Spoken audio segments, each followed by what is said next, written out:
Good morning and welcome to the Buddhist Temple of Toledo. Please turn to page 2 in your stapled liturgy books. Please have a seat and turn to page 2.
Gata of Atonement. All evil karma ever committed by me since of old, on account of my beginningless greed, anger, and ignorance, born of my body, mouth, and thought. Now I atone for it all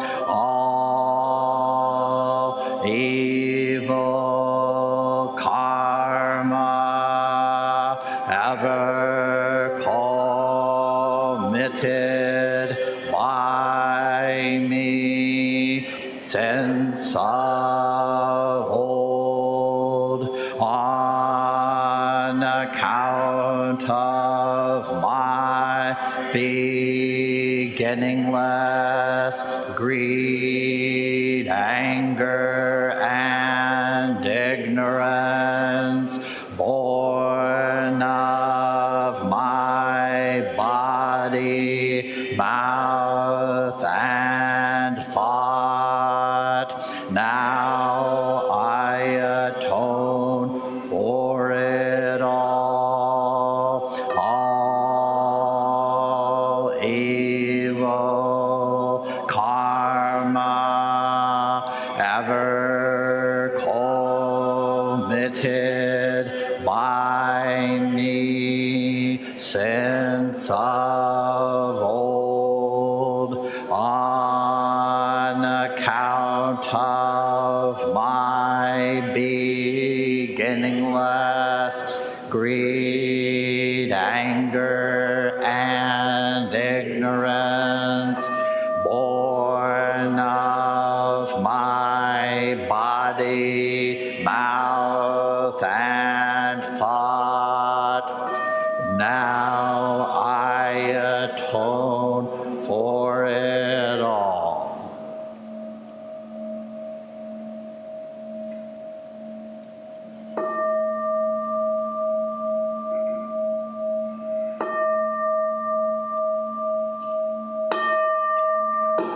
Nikaya 3 Refuges. Buddham Saranam Gacchami. Buddham Saranam Gacchami. Dhammam Saranam Gacchami. Dhammam saranam gacchami, Sangham saranam gacchami, Sangham saranam gacchami. I take refuge in Buddha. I take refuge in Buddha. I take refuge in Dharma. I take refuge in Dharma. I take refuge in Sangha. I take refuge in Sangha.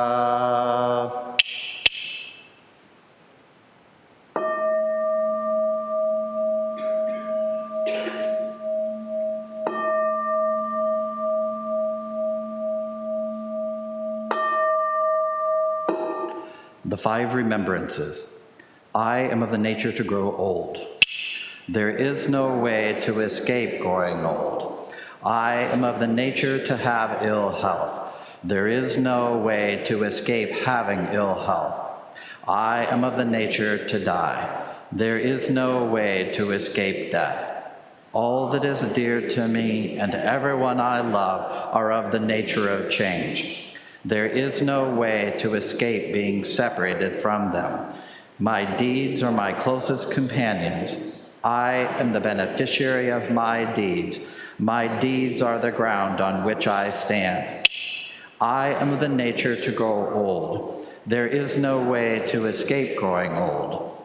I am of the nature to have ill health. There is no way to escape having ill health. I am of the nature to die. There is no way to escape death. All that is dear to me and everyone I love are of the nature of change. There is no way to escape being separated from them. My deeds are my closest companions. I am the beneficiary of my deeds. My deeds are the ground on which I stand. I am of the nature to grow old. There is no way to escape growing old. I am of the nature to have ill health. There is no way to escape having ill health. I am of the nature to die. There is no way to escape death. All that is dear to me and everyone I love are of the nature of change. There is no way to escape being separated from them. My deeds are my closest companions. I am the beneficiary of my deeds. My deeds are the ground on which I stand. This precious human life, rarely encountered, is easily lost. Now that I have life and opportunity, may I practice the Dharma wholeheartedly.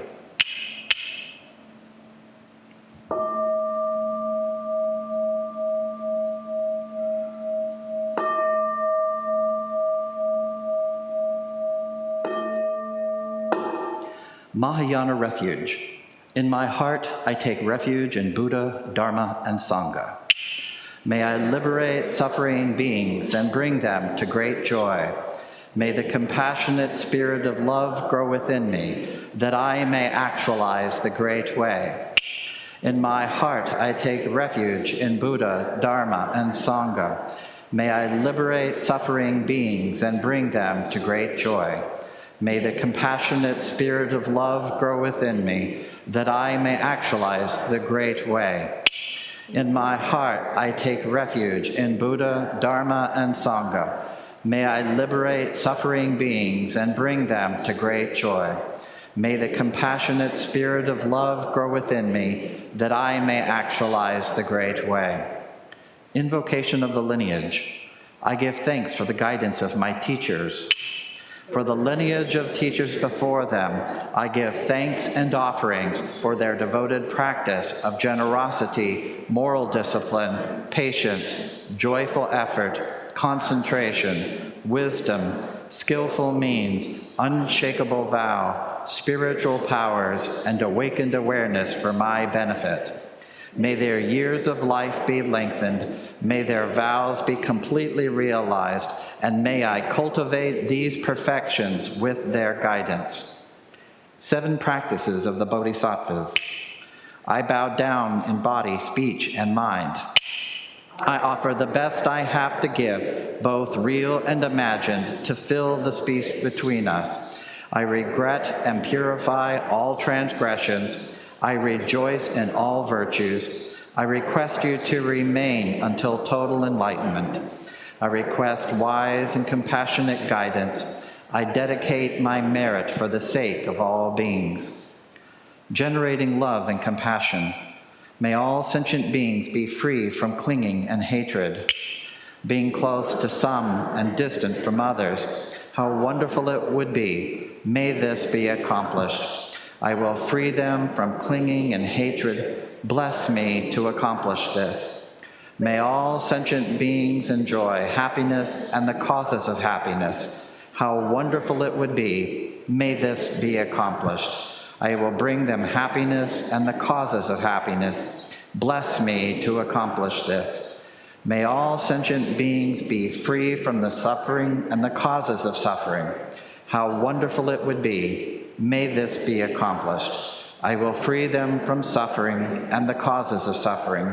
Bless me to accomplish this. May all sentient beings have the joy that has never known suffering. May they be free from clinging, hatred, jealousy, miserliness, doubt, pride, wrong view, ignorance, and dualistic thoughts. How wonderful it would be. May this be accomplished. I will bring them to this state. Bless me to accomplish this. Please turn in your spiral-bound book to page 16. We'll recite the Loving Kindness Sutra. It's also an insert in your stapled liturgy book. If there's not an insert, it is also found on the spiral notebook, page 16.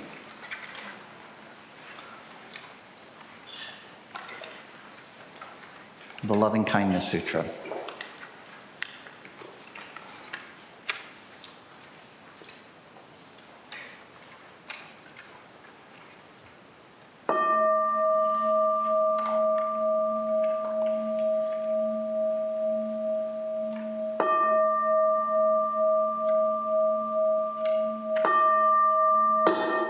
Loving Kindness Sutra. This is what should be done. By one who is skilled in goodness and who knows the path of peace, let them be able and upright, straightforward and gentle in speech, humble and not conceited, contented and easily satisfied, unburdened with duties and frugal in their ways, peaceful and calm, and wise and skillful, not proud and demanding in nature. Let them not do the slightest thing that the wise would later reprove. Wishing in gladness and in safety, may all beings be at ease. Whatever living beings there may be, whether they are weak or strong, omitting none, the great or the mighty, medium, short, or tall, the seen and the unseen, those living near and far away, those born and to be born, may all beings be at ease. Let none deceive another or despise any being in any state. Let none through anger or ill will wish harm upon another. Even as a mother protects with her life her child, her only child, so with a boundless heart should one cherish all living beings, radiating kindness over the entire world, spreading upward to the skies and downward to the depths, outward and unbounded, free from hatred and ill will, whether standing or walking, seated or lying down, free from drowsiness, one should sustain this recollection. This is said to be the sublime abiding. by not holding to fixed views, the pure-hearted ones, having clarity of vision, being freed from all sense desires, is not born again into this world. Please stand now for the Heart Sutra found on page 4. And immediately following the Heart Sutra, we will do the Enmei Juku Kanan Gyo on page 6.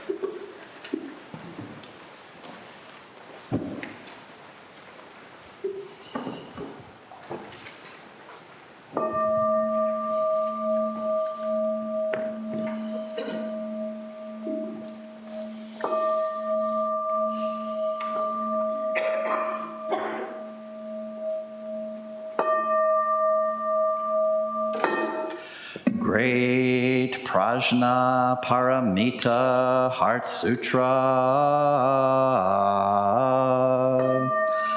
Avalokiteshvara Bodhisattva practicing deep Prajna Paramita clearly saw that all 5 skandhas are empty, transforming all suffering and distress.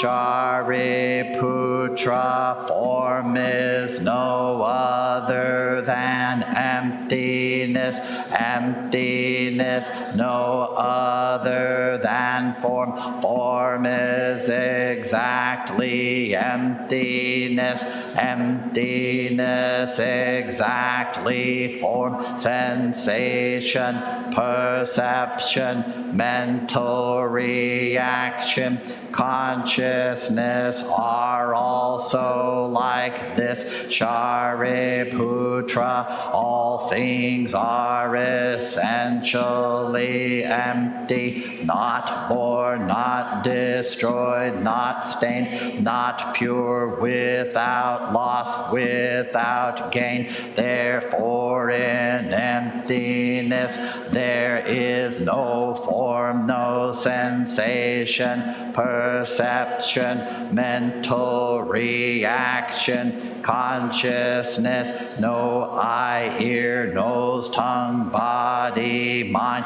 no color, sound, smell, taste, touch, object of thought, no seeing, and so on, to no thinking, no ignorance, and also no ending of ignorance, and so on, to no old age and death, and also no ending of old age and death, no suffering, cause of suffering, cessation path, no wisdom, and no attainment, since there is nothing to attain. The Bodhisattva lives by Prajna Paramita with no hindrance in the mind, no hindrance, and therefore no fear, far beyond elusive thinking.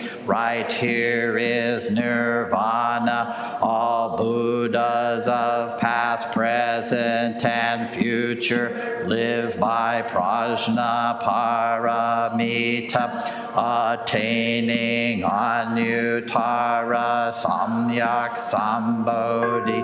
Therefore know that Prajna Paramita is the great sacred mantra, the great vivid mantra, the unsurpassed mantra, the supreme mantra, which completely removes all suffering, This is truth, not mere formality. Therefore set forth the Prajna Paramita mantra. Set forth this mantra and proclaim Gate Gate Para, Gate Parasam, Gate Bodhisvaha, Gate Gate Para, Gate Parasam, Gate Bodhisvaha, Gate Gate Para, Gate Parasam, Gate Bodhisvaha. And may Juku Kanangyo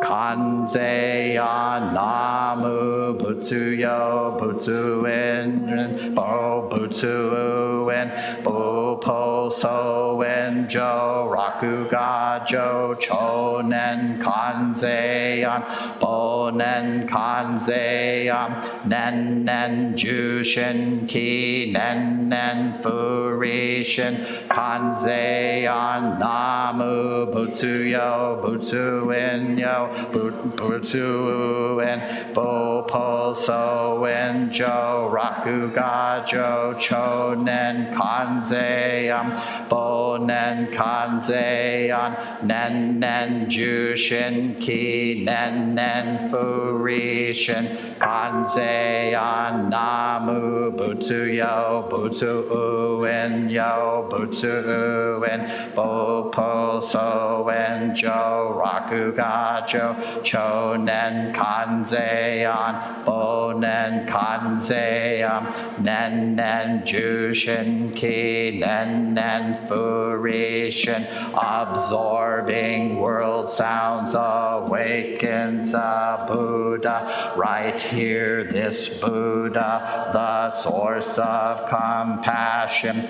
This Buddha receives only compassion. Buddha, Dharma, Sangha, just compassion. Thus the pure heart always rejoices. In the light recall this, in the dark recall this. Moment after moment the true heart arises. Time after time there is nothing but this absorbing world sounds awakens a Buddha. Right here this Buddha, the source of compassion. This Buddha receives only compassion. Buddha, Dharma, Sangha, just compassion. Thus the pure heart always rejoices. In the light recall this, in the dark recall this. Moment after moment the true heart arises. Time after time there is nothing but this absorbing world sounds awakens a Buddha. Right here this Buddha, the source of compassion. This Buddha receives only compassion. Buddha, Dharma, Sangha, just compassion. Thus the pure heart always rejoices. In the light recall this, in the dark recall this. Moment after moment the true heart arises. Time after time there is nothing but this. Infinite realms of light and dark convey the Buddha mind. All that is and we ourselves come forth in perfect harmony.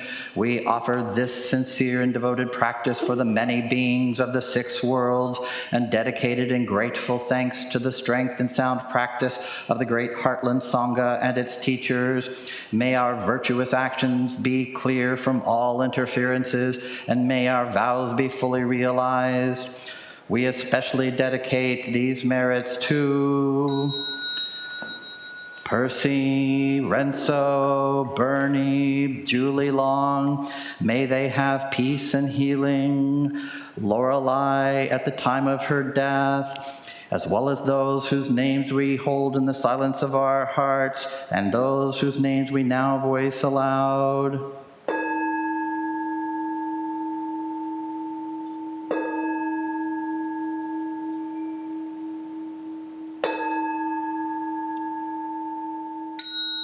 May we live in perfect peace with Buddha Dharma, and may we realize the Buddha way together. All Buddhas throughout space and time, all honored ones, Bodhisattva, Mahasattvas, wisdom beyond wisdom, Mahaprajna Paramita.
Please prepare for Zazen.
Please stand for walking meditation.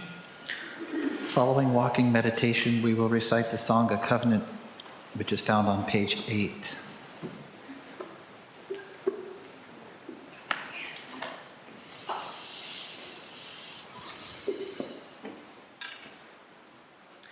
At the sound of the clappers, the first and third rows will turn to the right.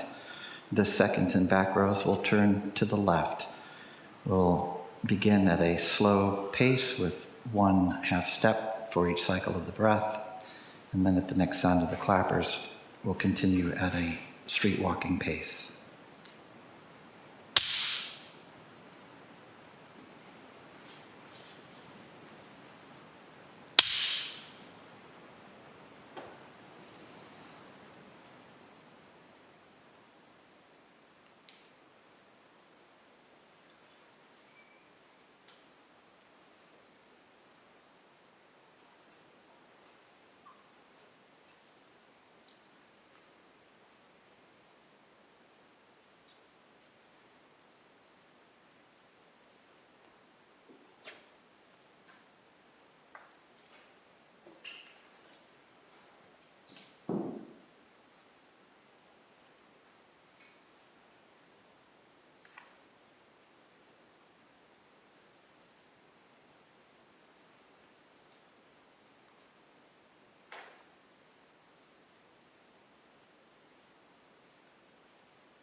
When the clappers next strike, please place your hands palm to palm in gasho and continue on the pattern until you reach the front of your cushion.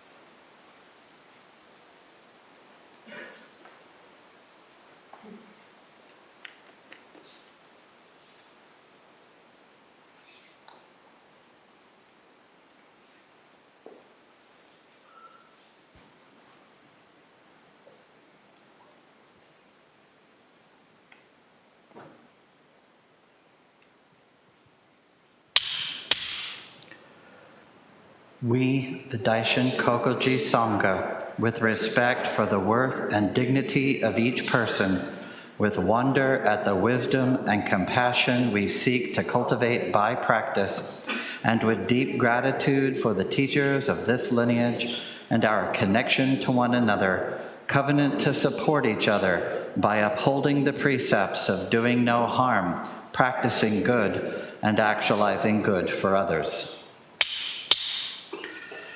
Please have a seat, sit comfortably, and face towards our teacher for today.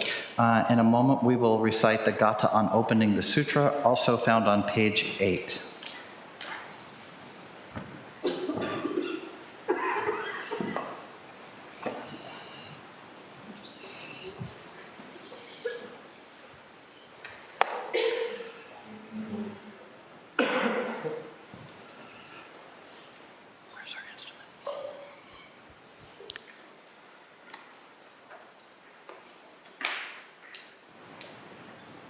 Instrumentalists, are you out there?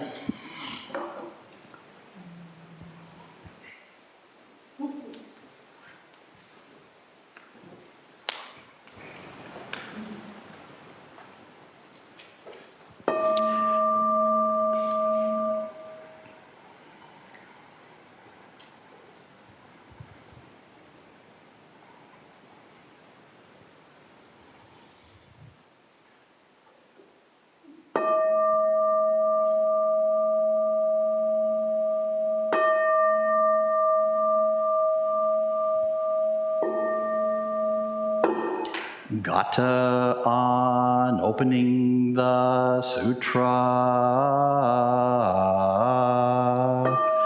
The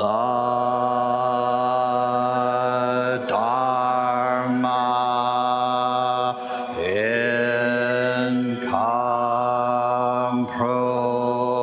incomparably profound and infinitely subtle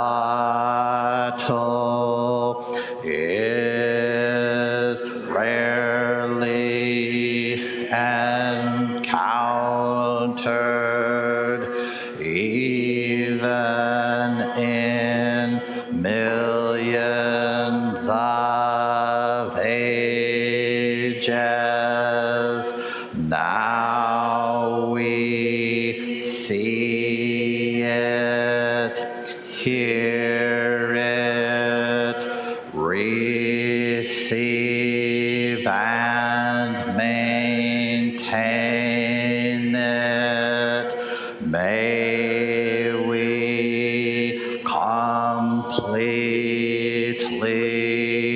realize the Tathagata's true meaning.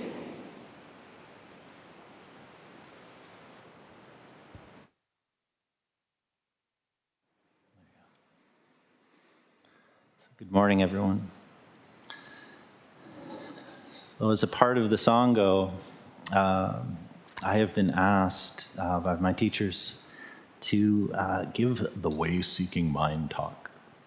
And what this is my spiritual autobiography, my how I got here, to intimidatingly, on my end, like being sitting up here, and this is a different perspective. You think you've seen all the parts of the temple, and this is a different perspective. Looking out and seeing you all. So it's basically, my spiritual autobiography. We do this in Jukai, we do this in Shoken, we do this when we do the postulancy. And my background, I grew up Catholic, very positive experience, probably fairly normative. I remember going to church with my father, and big, beautiful church, went back into the mid-1800s, and had these lovely stained glass windows that even in the dead of winter, the sun would come through them and it'd make me very warm. And being very warm would make me very sleepy, and I have so many memories of being young and not quite knowing what was going on. And falling asleep, honestly, on my father's shoulder during the homily and parts that I didn't quite know what was going on. When I got to grade 7, there was because I went to a Catholic grade school, we had the opportunity to become altar servers. You became an altar server. You had to go through and do the initial bit, and then those who had affinity stayed on. And it changed something, being a part of the liturgy. Vatican II had that you were, as a member of the congregation, part of the liturgy, not just an observer like before Vatican II. But that wasn't how it felt. And being up, helping with everything, it opened up the experience for me. And I started to get a body practice entry into my encounter with what was happening in this spiritual communal experience. But it didn't feel entirely communal. It seemed to open it up for me, but I didn't know the congregation like I know my Sangha. I didn't feel connected to my congregation like I now feel connected to the Sangha. And so it was something that I didn't have a lot of framework or guidance for, but I appreciated it. And being in these early days of a kid with ADHD before we really all knew what ADHD was, and being helped along by my parents and things like being prescribed Ritalin before it became the thing that apparently gets prescribed or whatever. My parents found so many outlets for me, and one of them at the same time was the martial arts, and I started taking Taekwondo, and I really loved it. It was another form of body practice, and I turn on channel 20 on the weekends, and I dig around and look for like all the Golden Harvest movies that I could see. And there was this one interesting one. It wasn't Golden Harvest. It was North American. Barry Gordy produced this movie called The Last Dragon. And it's a cool enough movie, but this opening scene was neat. It opens up on this young African-American man in training in the dojo. And he's going around from bag to Wing Chun dummy and all these other things. And his teacher's over in the corner shooting arrows at him, near him. And he would reach out and just, he would knock it out of the air. And several arrows in, all of a sudden, he doesn't knock it out of the air. He reaches up and grabs it. And this one, all the others had this red tail, and this one had a blue tail. And the teacher comes up, he says, "How did you know that was the blue arrow?" And he said, "I don't know." And I thought, cool. It was like, I was really hit with this idea of the knowing of not knowing. That something in this full immersion of his mind. And, I didn't have the framework for it. I didn't have anything in my life that I could work with. It was an interesting thing, and it was in the frame of the martial arts, and I continued to explore that. And it would come up for me again later. I didn't have guidance in the sense of what I was encountering in the spiritual path. I didn't have a sense of anything spiritual in what I was doing in the martial arts, but I knew there was something there. And so I just kept going. There was this one day, usually it was my father who went to Mass with me, not my mom. But there was one day he wasn't feeling good, but my parents were adamant, you go to Mass. And so I wasn't on the schedule to be an altar server, and I rode my bike, and I got there, and I didn't go in. The church was next to a school which had a playground, and it was a beautiful spring, warm day. And I just stayed in the playground, not playing or anything. I just kind of sat there, and I could hear the Mass going on. And that. And I just sat in the middle of that. The wind and the grass. And there was this conversation, at least as I perceived it, with God. But there weren't any words there. It was this presence, me being in the presence of. And again, I didn't have anything to contextualize this. I couldn't really talk to anyone. I wasn't going to tell the priest I didn't come to Mass. I wasn't going to tell my parents. And you're a 12-year-old boy, you're not going to, confide in your friends about that. So it was just, that one was, for now, it was for me. And life went on. I went to university, got married to Enmei, and I studied history in university and religion with the intention of becoming a history and religion teacher, which I did. And at my very first school that I taught, after having studied church history and Gospels and Letters and systematic moral theology, as well as a lot of Canadian, European, and American history, I got asked to be a world religions teacher. No background. So I read a lot, and I went places. I visited Sikh Gurdwaras, went to the synagogue, and then I got on, my computer had this cool new thing called the internet, and I think I went to Ask Jeeves or Dogpile, I don't know. But that's pre-Google for you younger people. And when I was researching about Buddhism, I found this place called Zen Mountain Monastery. And they ran retreats, and one of the retreats was Introduction to Zen Buddhism.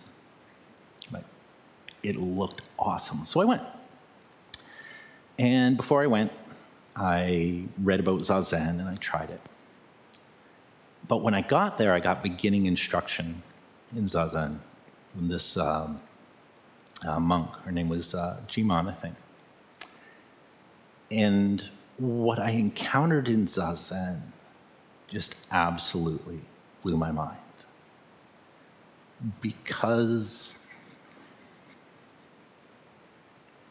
it was a field. It was no conversation, presence. Oh my gosh, it just broke my heart.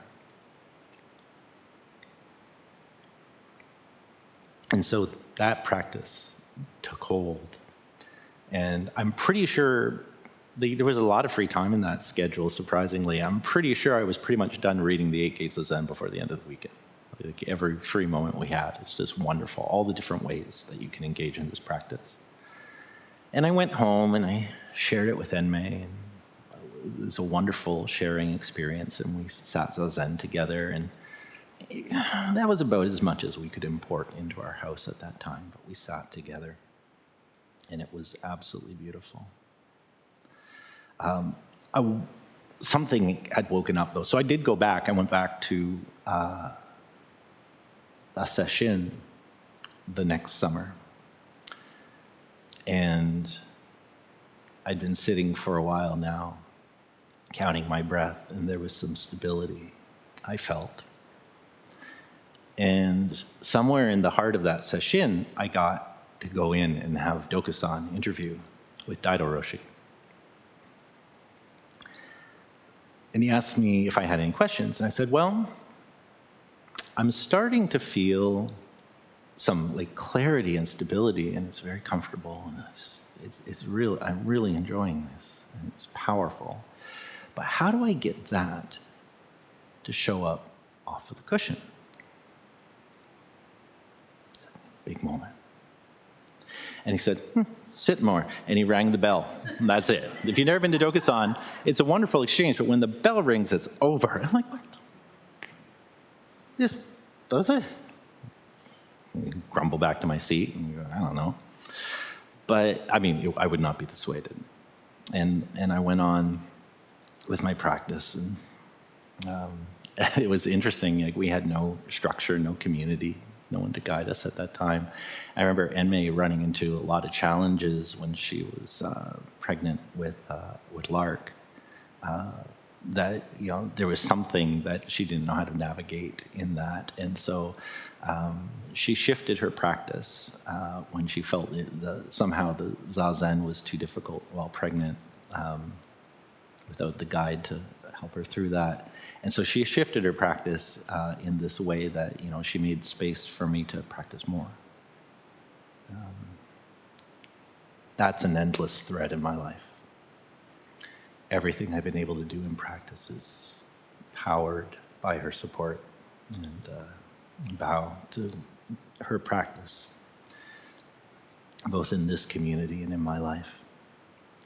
Around 2004, we wanted to go on a vacation. This was shortly after Rachel was born, so we have the 2 kids. And so her brother Doug was in Brooklyn, and we said, let's go to Brooklyn. It was awesome. And it's so amazing how quickly things can change. I remember we were in Brooklyn. It was this beautiful sunny day, and we're in Central Park, and we're taking off our coats. It's in March, it's in the spring. And we're laying on the rocks, basking in the sun. And the next day, we're in a department store buying hats and scarves and everything, because there was a blizzard and there was not 15 feet of visibility. Things changed really fast, but it was an amazing trip.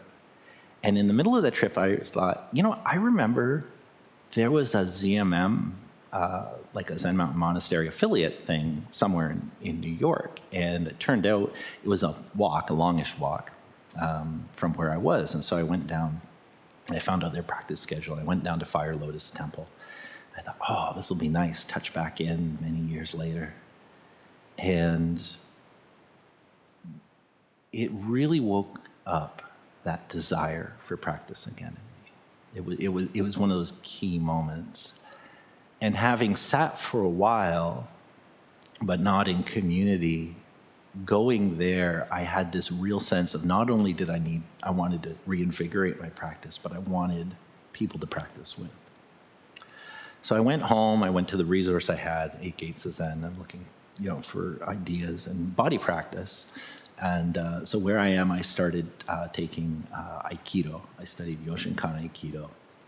And I looked around for a sitting group. Particularly, I wanted something in that flavor. So a ZMM family sitting group. And I saw one in Detroit, right across the border from me. Awesome. I call him up. And the guy seemed really confused that I wanted to come sit with him. And he explained to me that it's basically an apartment and it's him and his friend. But I know this guy. It's a little further away, and he's got an Aikido dojo, and he's got a sitting group. I think a few more people come. And the Aikido thing said, ooh, okay. So I went down. And spring of 2000, April 2004 was my first encounter with Rinsen. And back then it was Wednesday night sits, a bit far for me during the school year, but there were weekend Aikido things, and they included Zazen. And there was something very much like the practice that I was encountering in everything that went on in that building, whether it was Aikido or Kyudo or taking naps or going out for Tandoor or whatever it was. And so I came back over and over and over again. And very quickly, I realized that there was a community here that I took nourishment from. It was very young. And I saw these people that I could see were moving towards themselves becoming teachers. And I wanted to be a part of that. And so there are actual empowerments and such, where there's a point at which Rinzen became a teacher, there's a point at which Doan became a teacher, but I considered them in that role for me before that came. So as time went on, more and more things came online because, like me, a lot of people found this community and found what was connecting them back to their lives. And so, eventually there were Zazenkais. Like all-day sits. Yes, please. I want that. So I would show up for that. And then this Shuso business fell upon Rinzen. And all of a sudden, he could start giving talks. And the podcast started. And it could so the community could reach out and touch me at home again. And actually, that was a huge gateway because then sessions could start online. Oh, I knew what a session was. Yes, please. Sign me up. All right. And liturgy. It took me a way to really find, well, weirdly enough, it took me a while to find my way into liturgy. But I was there for it because I trusted what I was encountering. And I was looking for something in that family style because I was looking for people who I knew had seen and felt and recognized the flavor that had guided me. And so I see, okay, these people are also, on that, going through those gates. So I'm in. I trust that. I trust them. And then sessions started, and it was wonderful, whether, hucking all the temple stuff over to Lourdes College and then out to the farm. Then we started doing Dokusan, rinsing, and took students, and then Doan as well. And it was amazing. And it's like, I can finally do interviews with my teacher. So guess what I did? I went in and I said, so I've been sitting for a while and I'm getting really stable. How do I make this show up in my life? And he transformed mannerisms and all, I swear. It's like, sit more. And he rang me out.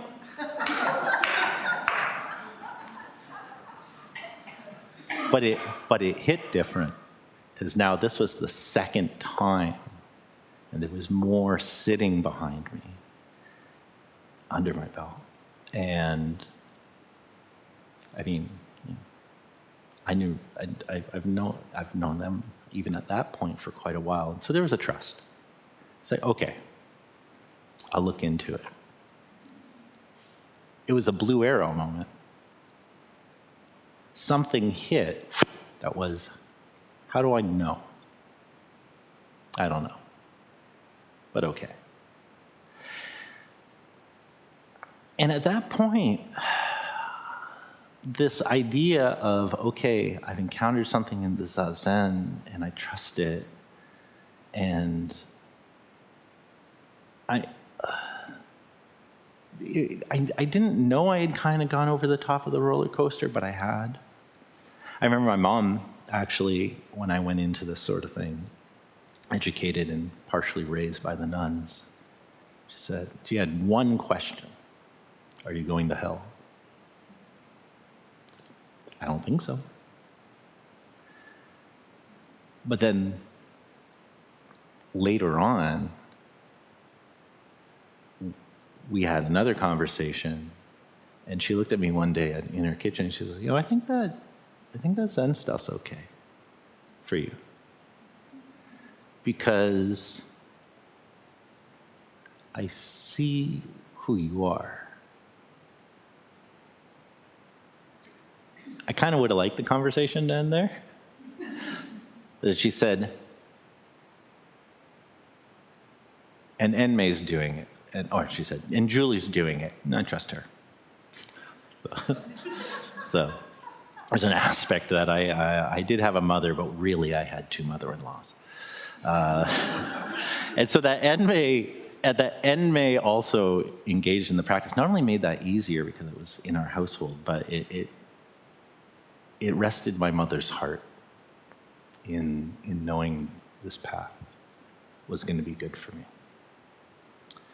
And so it's this ongoing thing of like, how deep does the rabbit hole go? What will the training do? And a lot of it at the beginning was, what will it do for me? So yeah, get in session, do zazen, and then jukai. Actually take the precepts. Absolutely, please. And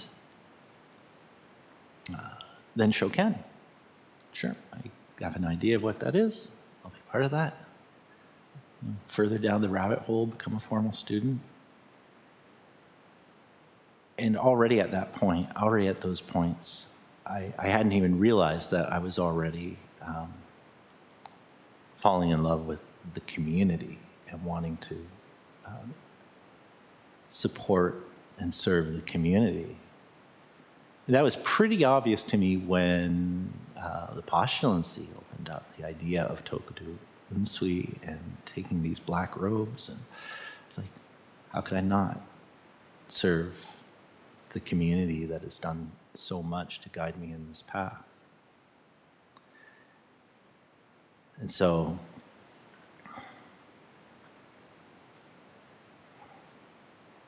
if there was ever any doubt of the trust,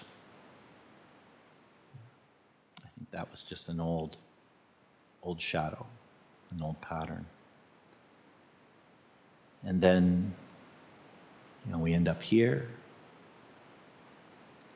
in a meeting, sitting on the couches. My teachers look across and say,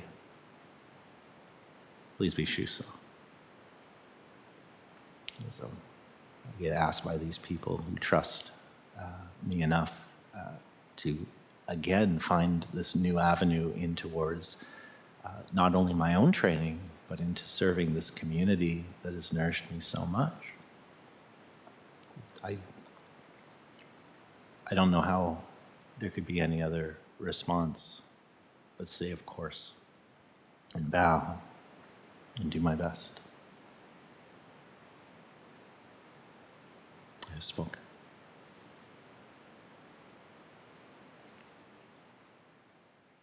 We'll conclude with the Bodhisattva vows found on page 8.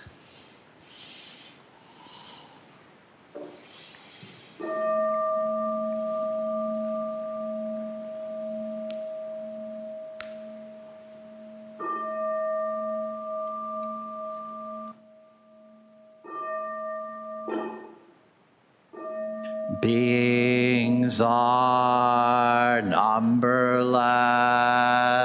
I vow to free them. Delusions are inexhaustible. I vow to end them. Dharma gates are boundless. I vow to enter them. The Buddha way is unsurpassable. I vow to embody it. Beings are numberless. I vow to free them. Delusions are inexhaustible. I vow to end them. Dharma gates are boundless. I vow to enter them. The Buddha way is unsurpassable. I vow to embody it. Beings are numberless. I vow to free them. Delusions are inexhaustible. I vow to end them. Dharma gates are boundless. I vow to enter them. The Buddha way is unsurpassable. I vow to embody it.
Thank you, everyone. That concludes our service for today. I know that there are some announcements.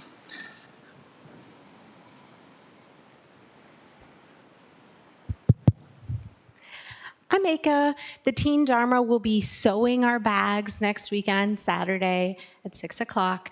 Reminder for all Teen Dharma parents that all hands on deck as much as you can for that. And then we'll be passing them out, if we get them all done, that Sunday or the following Sunday. So they'll be there. But if you have any last minute to donate, please do so. We want to be able to provide as many reusable bags as possible to everyone in the Sangha. Thank you. So we're into April already, and on the 16th, Gokyo and Shinyu will be presenting on our ethics policy. This is a really important workshop from 2 to 5 on the 16th. It will be streamed, but we really encourage you to come in person. Anyone doing Jukai this year, it is a requirement either to come in person or to watch it asynchronously online or synchronously. And then on the last Saturday of April, Roshi will be giving a body workshop, and I cannot emphasize the importance of, as Reverend Kain-Shin pointed out in his talk, the importance of body work in this practice. So I would encourage you all to attend. Are there any other announcements? There's a potluck today. So there's a potluck today. Oh, there it is.